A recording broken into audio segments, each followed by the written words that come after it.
My name is Sophia, and my childhood was filled with the kind of privilege most people only dream about. Our house was something straight out of a magazine: spacious rooms, manicured lawn, and a pool that hosted countless summer parties.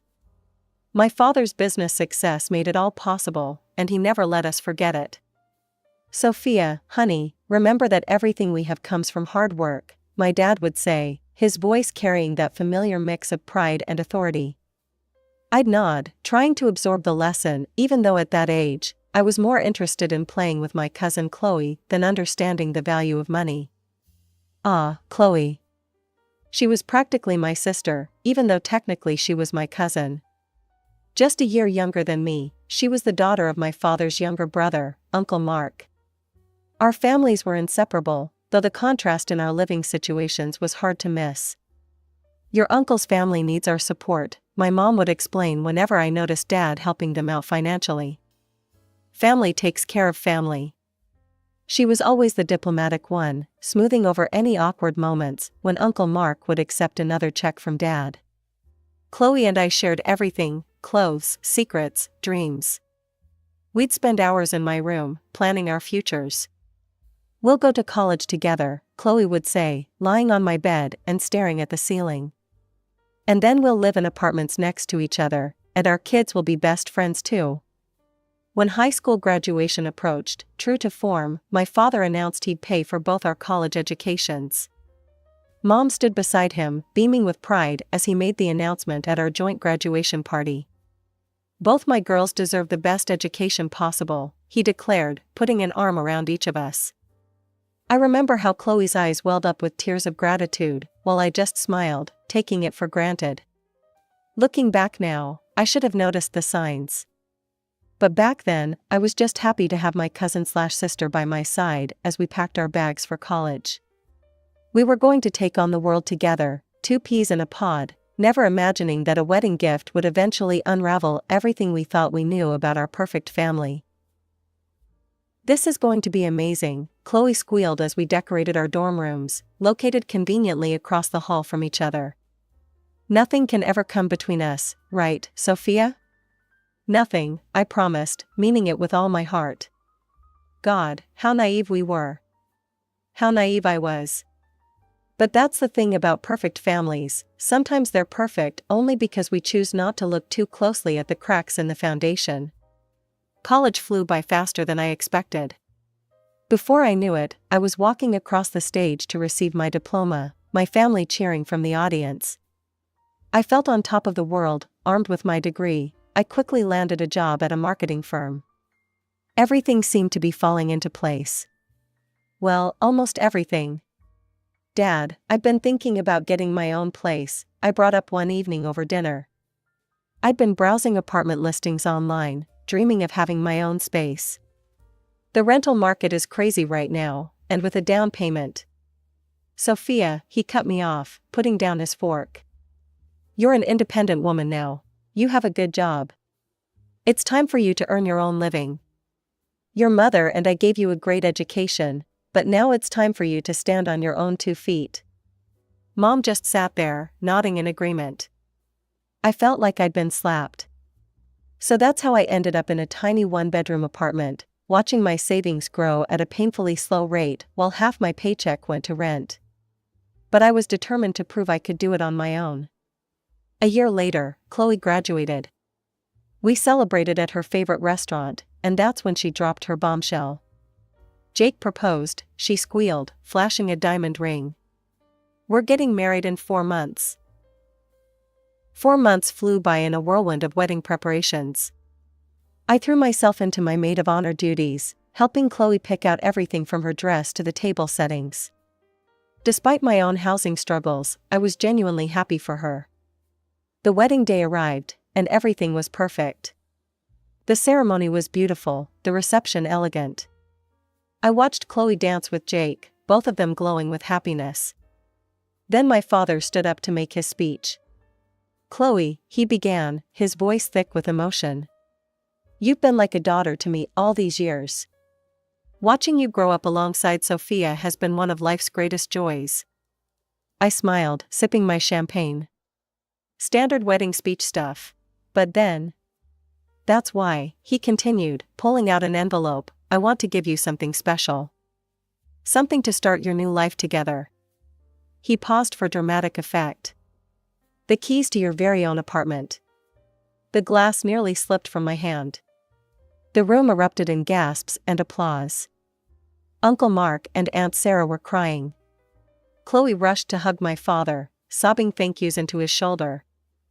You deserve this, he said loudly enough for everyone to hear. I love you like my own daughter. I sat there, frozen, as relatives crowded around Chloe and Jake, congratulating them on their incredible gift. My mind was spinning. The same father who told me to stand on my own 2 feet had just handed my cousin an apartment. I gripped my champagne glass so hard I thought it might shatter. But I kept smiling. Kept playing my part. This was Chloe's day, after all. I wouldn't make a scene. I waited exactly 3 days after the wedding before I showed up at my parents' house. My hands were shaking as I rang the doorbell, but my voice was steady when Dad opened the door. We need to talk, I said, walking past him into the familiar living room where I'd spent so many happy moments. What's on your mind, Sophia? He settled into his favorite armchair, looking perfectly calm, as if he hadn't just dropped a bomb on my life. Really? You're going to pretend you don't know? I stayed standing, too agitated to sit. You told me to earn my own living, to stand on my own feet. But you just handed Chloe an apartment like it was nothing. Want to explain that? Dad sighed, like I was being unreasonable. It's different with Chloe. She doesn't have the same opportunities you do. Different how? We went to the same college, got the same education, which you paid for, by the way. She comes from a poor family, Sophia. Jake's family isn't well off either. Your uncle can't afford to help them get started in life. He leaned forward. At today's prices, they'd never be able to save enough for their own place. I let out a sharp laugh. Oh, and I can? Half the country rents, Dad. They could have done what I'm doing, work, save, rent an apartment like normal people. You're being mercantile, he snapped, his calm facade cracking. This isn't about you. This is my money, and I decide how to spend it. I help your uncle's family, because they need it. Mercantile? My voice rose. This isn't about money, it's about fairness. How do you think it feels to watch you treat your niece better than your own daughter? That's enough. Mom burst into the room. I hadn't even realized she was home. How dare you question your father's decisions? You have no right to tell him how to spend his money. Oh, so you're okay with this? I turned to her. Your husband giving another woman's daughter an apartment while telling his own to struggle? Don't you take that tone with me, young lady. Mom's face was red with anger. Your father has provided everything for you, and this is how you repay him. With jealousy and demands? Jealousy? I was practically shouting now. You think this is about jealousy? This is about respect. About treating your own child with the same consideration you show to others. Get out, Dad's voice was cold. Until you can appreciate everything we've done for you, and apologize for this behavior, get out of my house. Gladly, I grabbed my purse. And don't worry about doing anything else for me. I wouldn't want your charity. My eyes were burning with angry tears as I got into my car. It wasn't about the money, it never had been. It was about the double standard, about watching my father bend over backward for Chloe while telling me to toughen up. 5 years can change a lot of things. In my case, they changed almost everything. I built my career, rising through the ranks at my marketing firm to become a senior account manager. I saved money diligently, though nowhere near enough for a down payment in this insane market, and most importantly, I found Michael.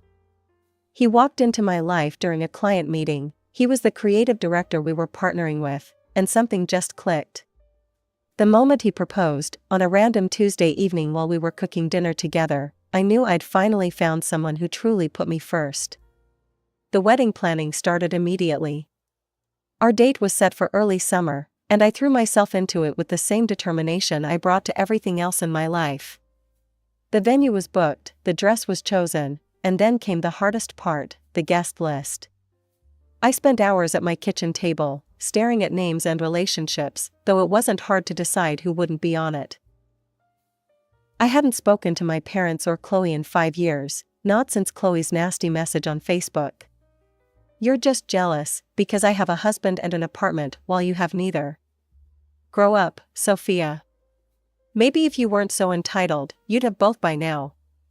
But I guess some people just can't handle seeing others succeed." I'd blocked her after that. It was easier that way, cleaner. I built a new life, surrounded myself with people who valued me, and tried to forget about the family that had made me feel like a second-class daughter. But word travels fast in families, even broken ones.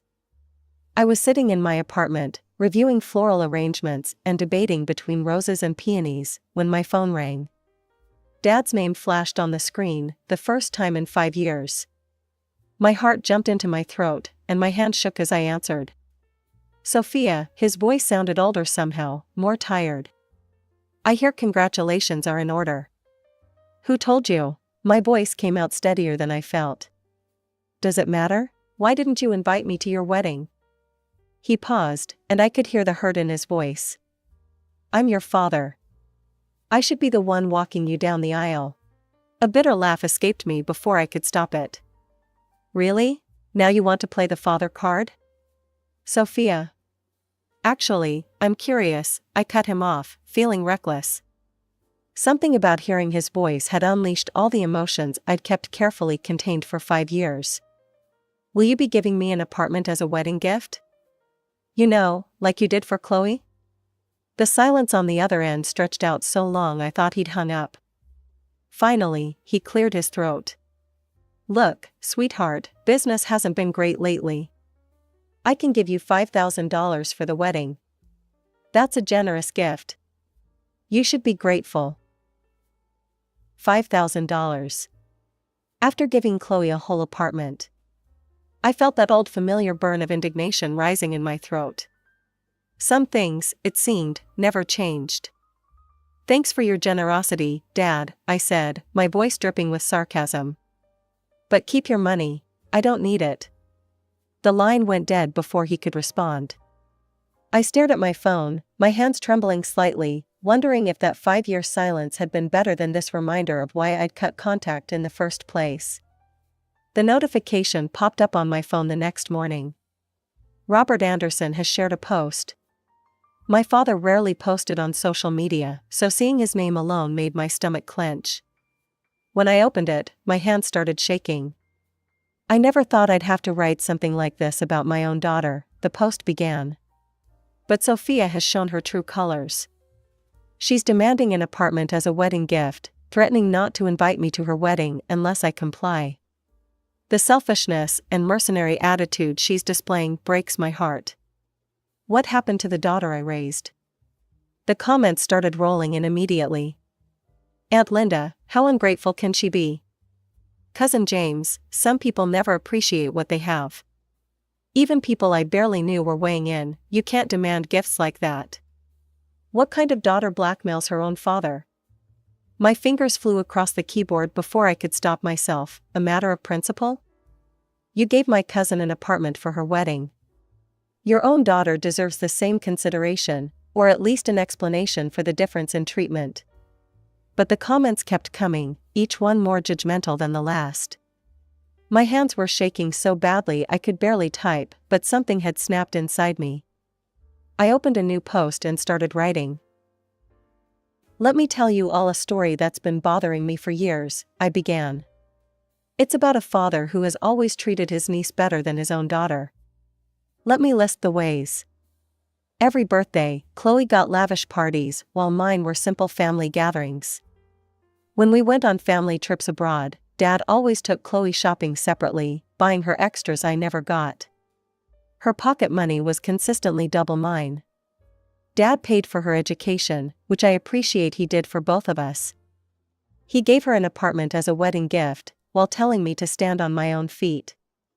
At Chloe's wedding, she had her first dance with my father instead of her own. And you know what? The more I think about it, the more suspicious this whole situation seems. I wouldn't even be surprised if it turned out Chloe was actually my father's daughter. I hit post before I could second guess myself. The words stared back at me from the screen. A nuclear bomb dropped into the middle of our family's carefully maintained facade. There would be no taking it back now. The aftermath of my post was nuclear. Within hours, my phone was blowing up with calls and messages from every corner of the family. Some relatives immediately announced they wouldn't be attending my wedding. Mom called first, her voice shrill with anger. "How could you? Do you have any idea what you've done to this family? Your father is devastated. We raised you better than this." Dad's call came next, a stream of rage and accusations about how I was destroying the family name. "You're dead to me," he spat before hanging up. Aunt Sarah's call was particularly venomous. "You vindictive little bitch," she hissed. "How dare you suggest? You're just jealous of my daughter's happiness." Then came Chloe's message: "Congratulations on proving what a hysterical, paranoid person you've become. I feel sorry for your fiancé. He's marrying a delusional woman who invents sick stories about her own family because she can't handle not being the center of attention. Don't worry about blocking me, I'll do it myself." I quietly blocked everyone who'd left nasty comments or messages. My wedding guest list got significantly shorter, but I told myself it was for the best. Only Uncle Mark remained silent throughout the whole ordeal, which I found oddly comforting amid the chaos. The next 2 months were a blur of wedding preparations. Michael was my rock through it all, never questioning my decision to cut off my family, supporting me as I revised seating charts and canceled place settings. Then, one rainy evening, there was a knock at my door. Uncle Mark stood there, looking like he hadn't slept in days. "Can I come in?" he asked quietly. "We need to talk." I'd never seen my uncle look so broken. He sat heavily on my couch, hands clasped together so tightly his knuckles were white.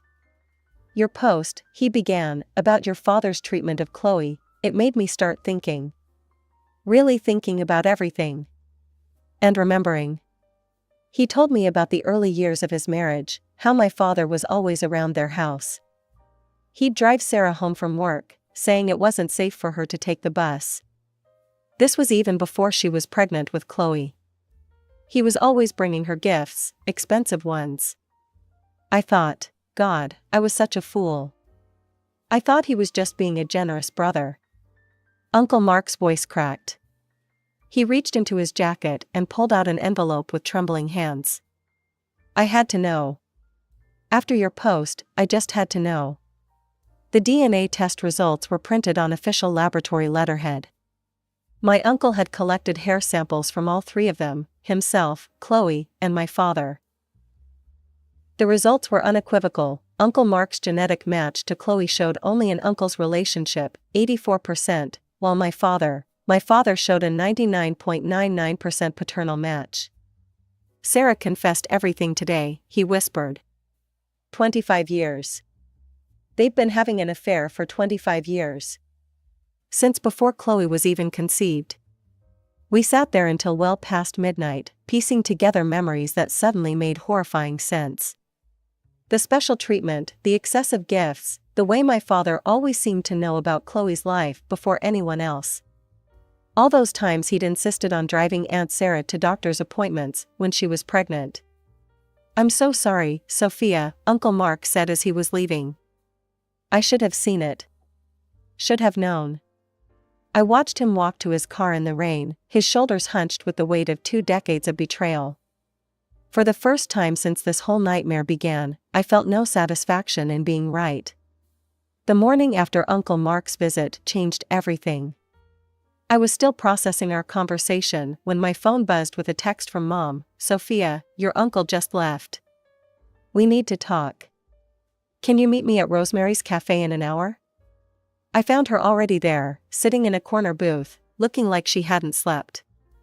Her hands were wrapped around an untouched cup of coffee, and I noticed they were shaking slightly.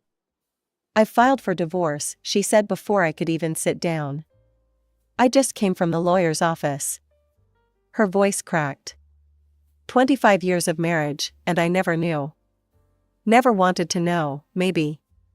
Uncle Mark had told her everything, the DNA test results, Aunt Sarah's confession, the decades-long affair.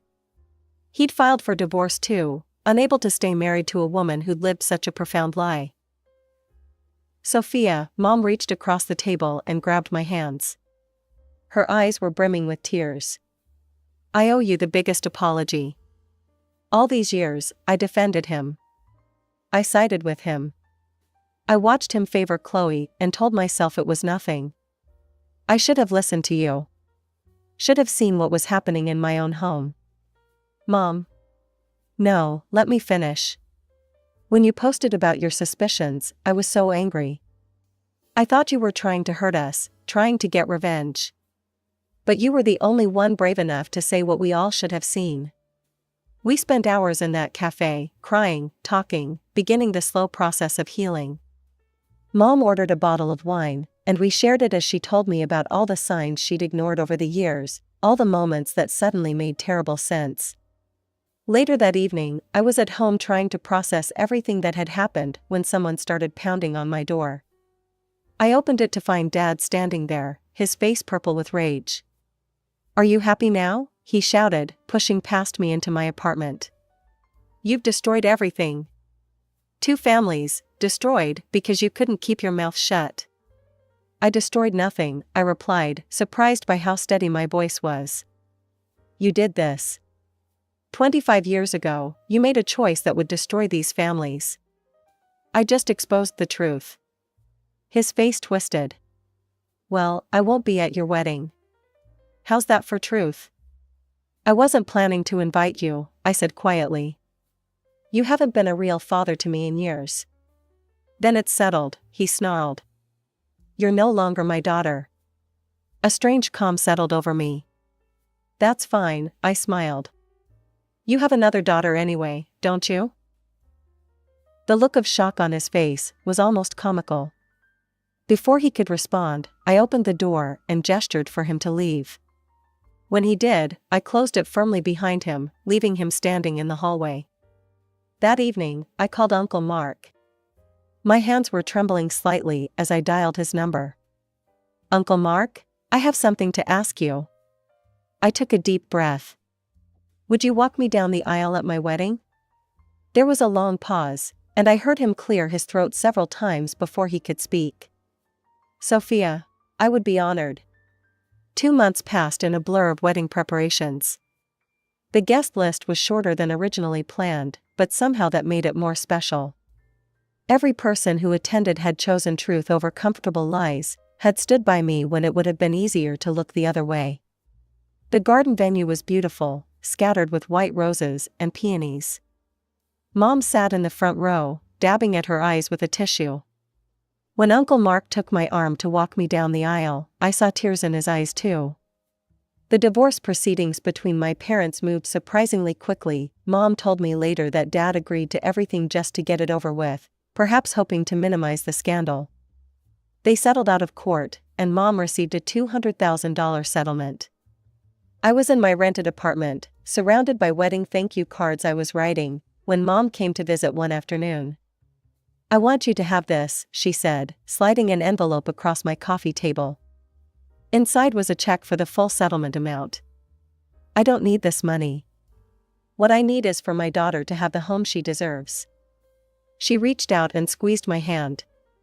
"Consider it compensation for all the years I failed to stand up for you." "You didn't fail." "I did, but we're fixing things now." She smiled. "Besides, what better way to use his money than to finally give you what he should have given you years ago?" I won't pretend I didn't cry when I deposited that check. Or when Michael and I found the perfect apartment, a beautiful 3-bedroom with a balcony and enough space to start the family we're hoping for. Every time I unlock our front door, I feel a sense of justice being served. Dad and Aunt Sarah got married last month. I heard about it through the family grapevine. Apparently, they didn't even wait for the ink to dry on their respective divorce papers. They're not hiding their relationship anymore. Their social media is full of happy couples photos, as if the past 25 years of deception never happened. I don't follow their accounts. I don't need to. Most of our relatives sided with Mom and me once the DNA results became public knowledge. Even those who initially defended Dad couldn't ignore the evidence. Uncle Mark comes over for dinner every Sunday now. He's dating again, tentatively stepping back into life after the betrayal. Mom joins us often, and watching them heal together, sister-in-law and brother-in-law bonded by shared pain, has been beautiful. Sometimes, late at night, I think about Chloe. About the fact that she's technically my half-sister. I wonder if she knew, if she ever suspected the truth behind our father's favoritism. But those thoughts don't keep me awake anymore. I have my own life now, my own home, my own family, built on honesty instead of secrets.